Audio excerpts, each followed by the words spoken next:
السلام عليكم الناس العزاز، كيف دايرين؟ لاباس عليكم؟ القضيه ديال اليوم فيها تفاصيل واحداث كثيره. بقاو معايا نحلوا خيوط هذه القضيه اللي حمقت انا الدار البيضاء. المجرمين هما بوشعيب الزناني ومصطفى متشوق. هاد الجوج من اخطر المجرمين اللي عرفتهم ساكنه الدار البيضاء، وهما النسخه الموسخه ديال رايا وسكينه. نهار غادي تحكم عليهم بالاعدام كلشي غادي يكون فرحان في الدار البيضاء. بقاو معايا نتعرفوا على التفاصيل. مصطفى متشوق تزاد سنة 1938 بحي شعبي. الأب ديالو كان عنده واحد الشاريو كيبيع فيه الماء، كيبيعوه في الأحياء الفقيرة. غادي يموت الأب ديالو وغيخلي مصطفى متشوق عنده 5 سنين، وفي هذا العمر هذا غادي يتيتم. وما حدو كيكبر والطباع ديالو غدا وكتصعب. كان مرونها في الحي فين كان كيسكن وكلشي كيخاف منه. ملي وصل مصطفى متشوق ل 18 عام غادي يدخل العسكر. اخيرا غادي يتهناو الساكنه منه حيت كان قطع فيهم، ولكن شي شهور قليله الفرحه ما غتستمرش. غادي يعاود يخرج وغيرجع ليهم بعد ما جراو عليه في العسكر، حيت كان السلوك ديالو خايب.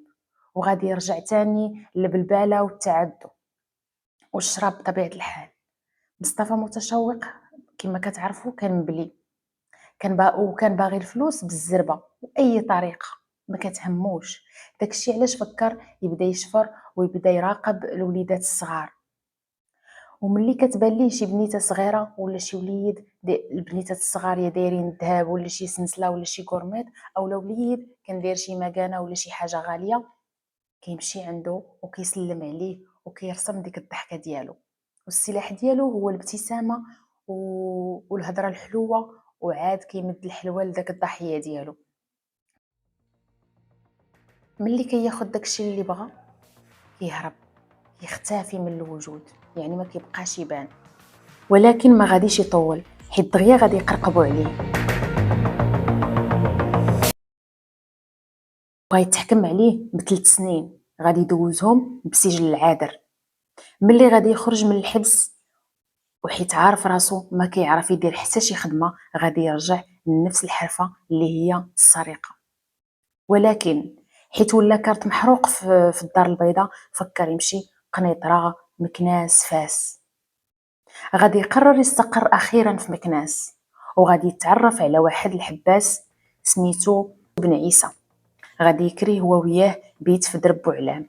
مره كيجي عندهم واحد صاحبهم سميتو حسن، كيسهروا على الشراب والمحيا وكيمارسوا الرذيله بيناتهم على حساب الصحافه الفرنسيه. فمصطفى متشوق كان مثلي. وواحد النهار بن عيسى غادي يشوف عند مصطفى متشوق دبالج ديال الذهب. غادي يسولوا عليهم، ولكن مصطفى متشوق ما غاديش يجاوب وغادي يدور فيه. بن عيسى واخا كان ساكن مع مصطفى متشوق، ولكن ما كانش شفار. ملي مصطفى متشوق حس باللي بن عيسى شك فيه، غادي ينوض يلبس حوايجو وقبل ما يخرج غادي يصفيها ليه بجنويه ويخرج يخليه كله دمايات. غادي يتلاقى بصاحبهم اللي سمع الصداع. ملي غيسولو يقول ليه سمعت عندكم الصداع. غادي يقول ليه مصطفى متشوق والو، غير تناقرنا انا وبن عيسى على الشراب. وغادي يقول لصاحبه يلاه معايا نمشيو باش نتقداو. وغير غادي يدوروا مع الزنقه غادي يجبد مصطفى متشوق الجنويه وغادي يغرزها فيه. وهنا مصطفى متشوق عرف راسو مرتكب 2 جرائم ديال القتل في ليله وحده مرتكب فيها 2 جرائم. فغادي يقرر يهرب، ولكن قبل ما يهرب خاصو يكون عنده السلاح باش يسهل عليه داكشي اللي كيدير. بقى كيفكر كيفاش غادي يدبر على داك السلاح. غادي تطيح عليه فكره جهنميه، هي انه يقلب على شي بوليسي مسلح ويقتلو ويستولي ليه على السلاح ديالو. وباش يطبق هذه الفكره مشى دبر على قطيب وبقى كيدور يقلب على صاحب دعوته حتى غادي يبان ليه واحد البوليسي غادي يمشي لعندو نيشان وغادي يقرب منه في حال الا غادي يسولو. تما غادي يجبد داك القطيب من تحت حوايجو وغادي ينزل عليه به للراس. ملي بان ليه البوليسي طاح في الارض غادي يهز السلاح ويهرب. النهار الثاني مصطفى متشوق غادي يتحرك من مكناس. حتى تبرد القضية. نهار 16 مارس 1973 غادي يقرر مصطفى متشوق يرجع لمكناس. غادي يقول غالبا القضية بردات، وملي وصل لمكناس غادي يصادف سيارة الشرطة في الزنقة. غادي يوقفوه ويطلبوا منه البطاقة الوطنية. غادي يقرب منهم مصطفى متشوق وغادي يجبد السلاح ويتيري فيهم ويهرب. ولحسن الحظ الشرطة ما وقع لهم حتى شي حاجة.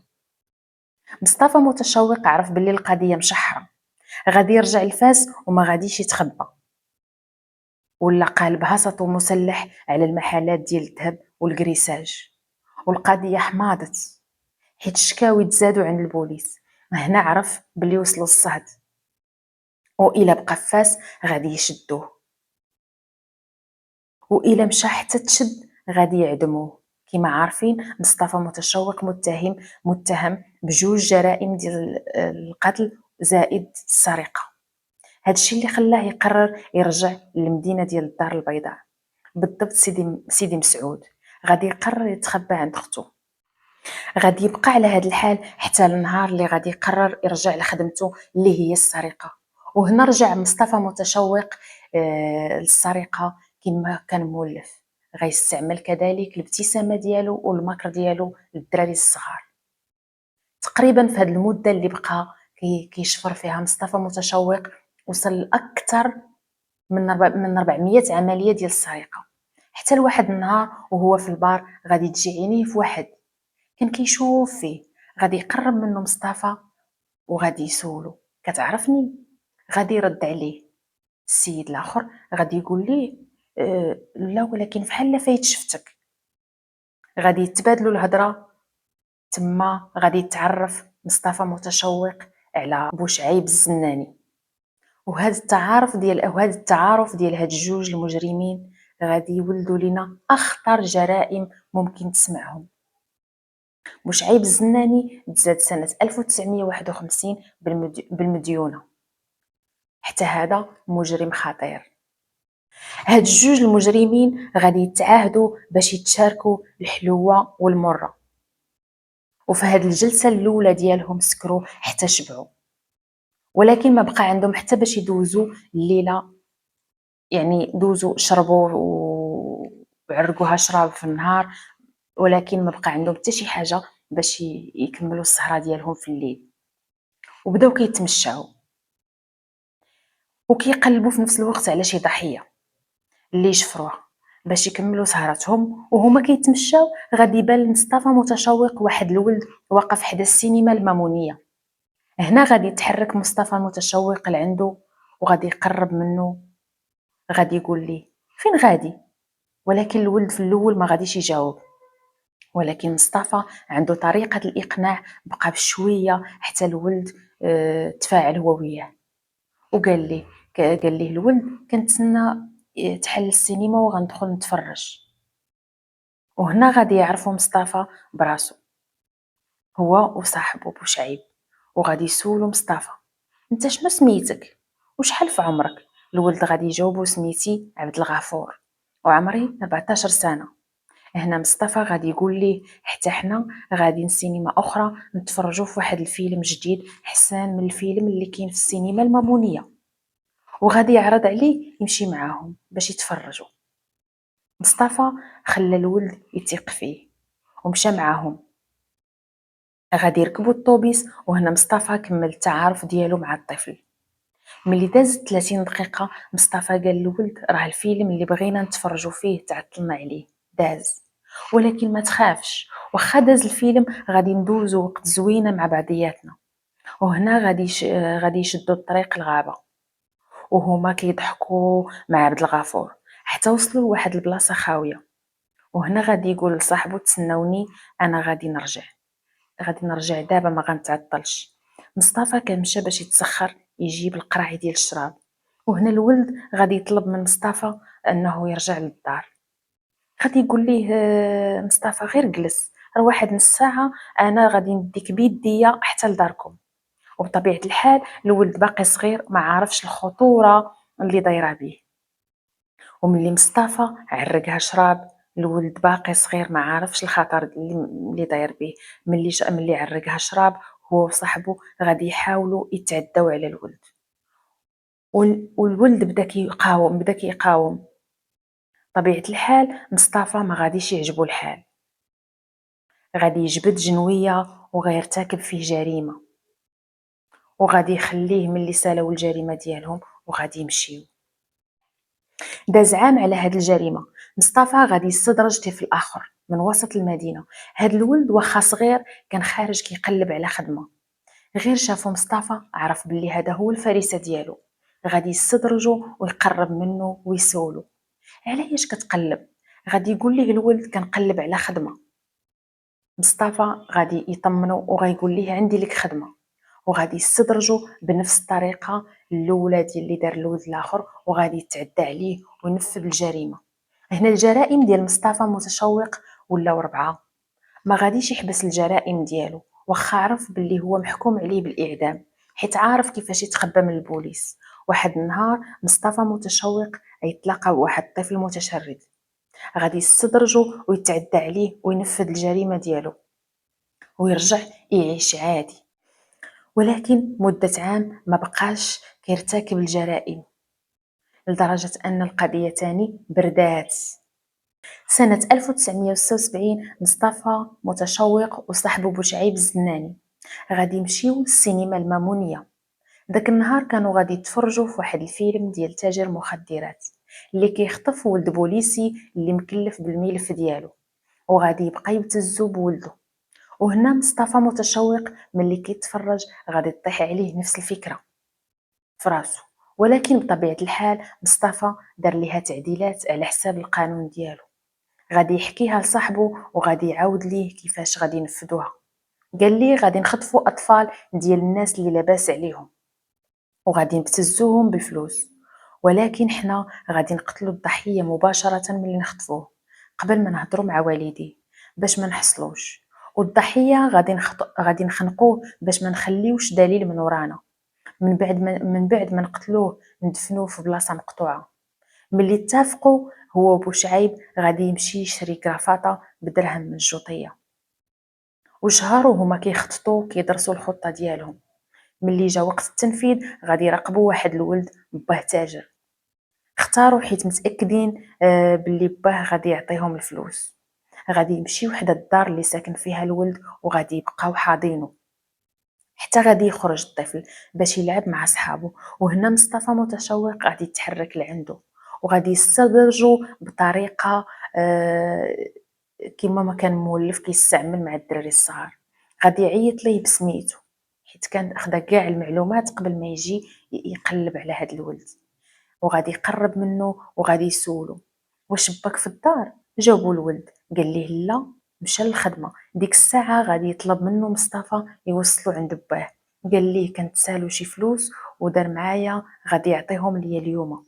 بطبيعه الحال الولد تاق فيه ومشى معاه. دار راسو نسى شي حاجه وضروري خاصو يمشي يجيبها. هنا مصطفى قال للولد الصغير يلاه معايا نمشيو نتسخروا ونرجعوا، وشعيب غادي يمشي يجيب باباك لعندنا. غادي يدي الولد وغادي يركبوا في الطوبيس وغادي ينزلوا في منطقه سيدي مسعود. هنا الولد الصغير غادي يقول ليه باللي بغى يمشي عند باه، ولكن مصطفى غادي يقول ليه تسنى شويه راه بوشعيب مشى يجيب باك. شويه وغادي يجيو. بقى مصطفى غادي هو والولد غير في الخلا حتى وصلوا حدا واحد البير. شويه وغادي يلحق عليهم بوشعيب وكان جايب معاه قراعي ديال الشراب. غادي يبداو يشربوا قدام الولد الصغير. واحد اللحظه غادي ينوض مصطفى ويقرب من الولد وغادي يخنقو بديك الكرافاطه. من بعد ما مات رماه في البير. ملي سالاو الجريمه ديالهم جاب مصطفى ورقه وستيلو غادي يكتب فيها انا زعيم عصابه كبيره. الا بغيتي ولدك حي خاصك دير داكشي اللي غادي نقول لك وما تعلمش البوليس. الا بغيتي ولدك تشوفو حي خليك مستعد، من بعد غادي نتواصل معاك باش نتفاهموا. غير الاب ديال الطفل قرا الرساله مباشره سخف وما قدرش يعلم في نفس الوقت الشرطه حيت اهم حاجه عنده هو ولده يبقى حي. وغادي يقطع الاتصال. وهنا غادي يغبر مصطفى متشوق مده ديال 4 شهور. غادي يعاود الاتصال بأب الضحيه وغادي يقول ليه باللي ولده مازال حي، وغادي يطلب منه مبلغ ديال 2 المليون، والمدة اللي قال ليه يوجدهم فيه هي 3 أيام. وغادي يقطع، غير قطع الأب ديال الطفل داخت به الدنيا، ما عرف يصدق المجرم أو شنو غادي يدير. بقى حاير، خصوصا أنه ما عاودش الاتصال حتى داز 7 شهور. ومن بعد 3 أيام عيط ليه مصطفى متشوق وغادي يطلب منه الفلوس. والأب غادي يقول ليه الفلوس واجدين، ولكن دوز ليا ولدي نسمعو او لا صيفط ليا صورة جديدة ديالو باش نتأكد باللي باقي على قيد الحياة وموقع ليه والو. هنا مصطفى غادي يقول ليه ولدك حنا مهلين فيه بحال ولدنا، ولكن قبل ما ندوزو لك او نصيفط لك صورة غادي يطلب منه تسبيق ديال 5000 درهم باش يخليه يتواصل مع ولده. ولكن الاب رفض، قال ليه ما غادي نعطيك حتى ريال الا ما شفتش ولدي. ومصطفى بطبيعة الحال ما عنده حتى صورة والولد ميت، غادي يقطع الاتصال من بعد ما تأكد باللي ما غاديش يقدر ياخذ الفلوس. ومباشرة بدا كيفكر في خطة جديدة. واحد النهار كان كيدور في درب سلطان وهو وصاحبه غادي يبان ليهم واحد الولد صغير كيلعب حدا دارهم بالكرة. غادي يمشي لعنده وغادي يشوفه وغادي يتأكد فين ساكن وغادي ياخذ معلومات وأرقام الهاتف ديال العائلة. ملي غادي ياخذ جميع المعلومات ديال الطفل غادي يعاود يرجع من بعد 3 أيام وهو كيراقب الطفل حتى كيخرج الطفل باش في الوقيته اللي مولف كيخرج فيها باش يلعب مع الوليدات الصغار. غادي يستعمل نفس الاساليب ديالو وغادي يقرب من الطفل وغادي يعطيه الحلوى وغيبتسم ليه وغادي يقول ليه بطبيعه الحال فين كاين باباك. هاد المره غادي يقول ليه فين كاين باباك عبد الله، فين مشى. الطفل غادي يجاوب بابا مشى للخدمه. مصطفى غادي يجاوبه ويقول ليه باباك صاحبي، واش تمشي معايا نمشيو عنده. غادي يجاوبه الطفل باه، ولكن قبل ما يتحركوا غادي يقول الولد يلاه معايا نشريو ليه شي كادو. مصطفى هنا كان استافد من الجريمه الاخرى اللي كان دار، حيتاش ما كانت عنده حتى شي صوره. هنا غادي يقرر غادي يدي معاه هذا الولد وغيدي معاه لبزاف البلاصات ديال خاصين استوديوهات خاصين ديال التصوير. غادي يصوروا بزاف ديال الصور، ولكن اللور ما غاديش تكون غيكون غير الحيط، يعني ما غاديش يكون باين البلاصه فين مصور. وهنا ملي غادي ياخذ بزاف ديال الصور غادي يمشي، وكيف ديما غادي يشد الطوبيس اللي كيدي لسيدي مسعود حتى كيوصل لنفس البير اللي معروف انه كيدفن فيه كيلوح فيه الضحايا ديالهم. غادي يرتكب نفس الجريمه، غادي يخنقو بالكرافاطه وغادي يرميه. والنهار الثاني غادي يتصل باب الضحيه وغادي يقول ليه الا بغيتي تشوف ولدك غادي توجد ليا مقابل ديال 1,5 مليون، وغادي يقطع عليه. العائله غتبقى جالسه وهي مشويه ما قادراش تعلم البوليس حيت خايفه على ولدها. مصطفى غادي يفكر كيفاش غادي ياخذ الفلوس بلا ما يشوفوا اب الضحيه، وغادي يستغل واحد الطفل غادي يتلاقى به غيقول ليه واش تسخر ليا. غادي يقول ليه الطفل واخا حقاش وعدو غادي يعطيه مقابل. وهنا مصطفى غادي يتصل مع اب الضحيه وغادي يحدد معاه البلاصه وطلب منه يلقاه حدا بومبا ديال ليسانس كما قلت لكم اللي كاينه في طريق مديونه. غادي يجي قال ليه غادي يجي عندك واحد الولد غادي تعطيه الفلوس وغادي تمشي حتى نعاود نتصل بك وندير معاك البلاصه فين غنعطيك ولدك. وافق اب الضحيه حيت ما عندوش شي حل اخر. وفي الصباح غادي مصطفى يمشي يراقب ديك البلاصه شكون غادي يجيب الفلوس. خالة الضحيه هي اللي كانت جايبه الفلوس. مصطفى صيفط الولد، جا عندها قال لها خالتي راه صيفطني مصطفى متشوق، غادي ترمي ليه الحقيبه فيها الفلوس وغادي تهرب. بطبيعه الحال الولد غادي يجيب داك الساك وغادي يديه لمصطفى ما فاهمش اصلا شنو كاين تما. مصطفى ملي غادي ياخدو غادي يمد للطفل 10 دراهم اللي كان واعدها ليه. ودابا مصطفى فرحان حيت ما بقاش محتاج يسرق باش يعيش، حيت عنده اللي غادي يكفيه شهوره بلا ما يسرق وبلا ما يحتاج يخرج. وبقى عايش على هذا الحال. وواحد النهار غادي يتلاقى بواحد الشماكريه حتى هما خدمتهم هي السرقه، وهما كيسكروا غادي يتناقشوا. واحد فيهم غادي يشد مصطفى متشوق، غادي يقتلو عصا، لدرجة أن مصطفى مبقاش قادر يوقف على رجليه. غادي يكمدها في قلبه ولكن راه ما تسرطاتش ليه، حقاش مصطفى كيحس براسو انه دارها بالبوليس وانه مجرم، ما يقدرش يجي واحد شفار بسيط يجي يتعدى عليه. ومصطفى غادي يبقى يقلب عليه يومين حتى 3 ايام، غادي يبقى يدور في الدرب يقلب على هذاك الولد اللي كان سكر معاه. ملي غادي يتلقى به غادي يطلب منه السماحه، غادي يقول ليه راه غير مفعول ديال الشراب وسمح لي، وقال ليه انا باش نعتذر منك غادي نتلاقى انا وياك، آه، زعما نشربوا وندوزو ليله زوينه. غادي يوافق السيد. مصطفى متشوق غادي يمشي عند صاحبه بوشعيب الزناني، غادي يقول ليه انا غادي نتلاقى به وغادي نخوي فيه هاد الفردي، هاد السلاح ديالي غادي نخويه فيه. هذاك النهار اللي كان عوال مصطفى متشوق يصفيه لهذاك خونا اللي تعدى عليه، تزامن مع راس السنه، كان نهار 31 شهر 12 1977. غادي يتسلح مصطفى متشوق بالفردي وغادي يشري الشراب. وهذيك الليله ليله راس العام، البوليس منتشرين في جميع المناطق بحكم الشغب اللي كيوقع ليله راس العام.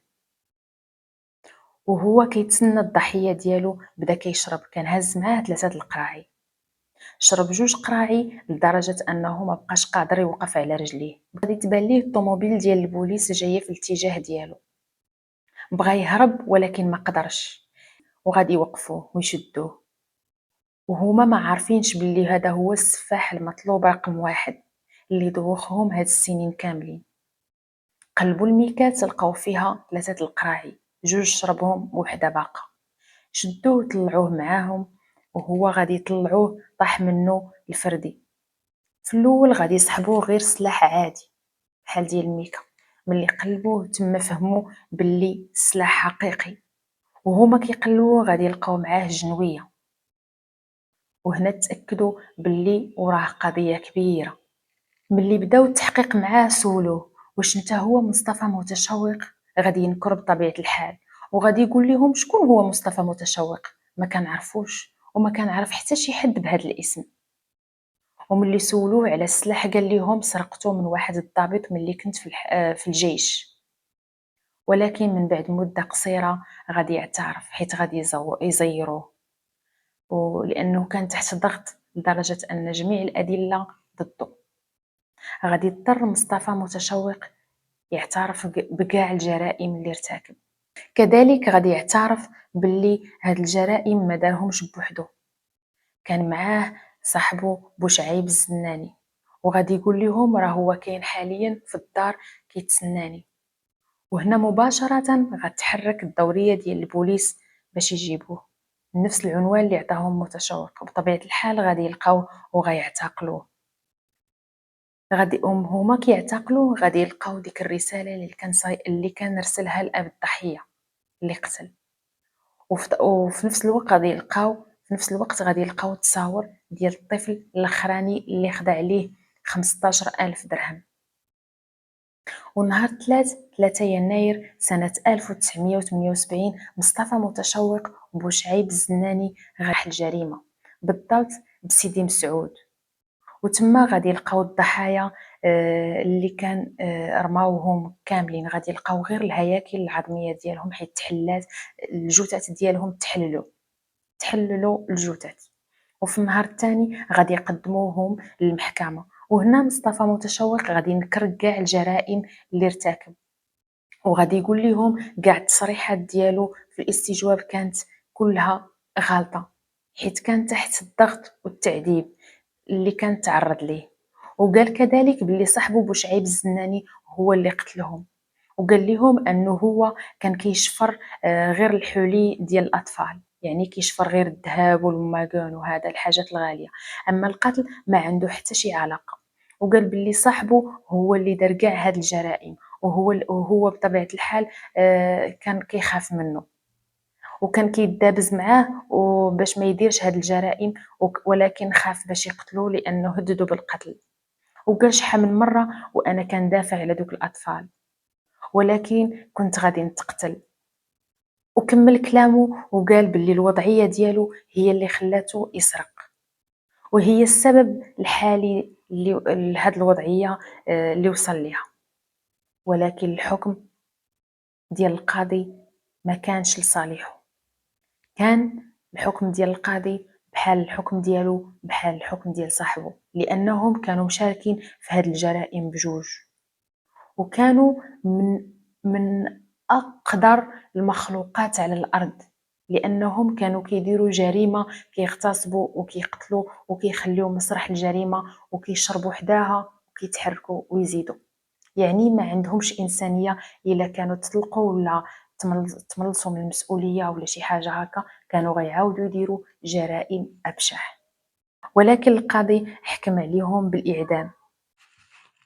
من هنا غادي نقول لكم ميعادنا ان شاء الله في الحلقه المقبله. نتمنى تخليو لي لايك وكومنتير، وشكرا لكم بزاف. السلام عليكم.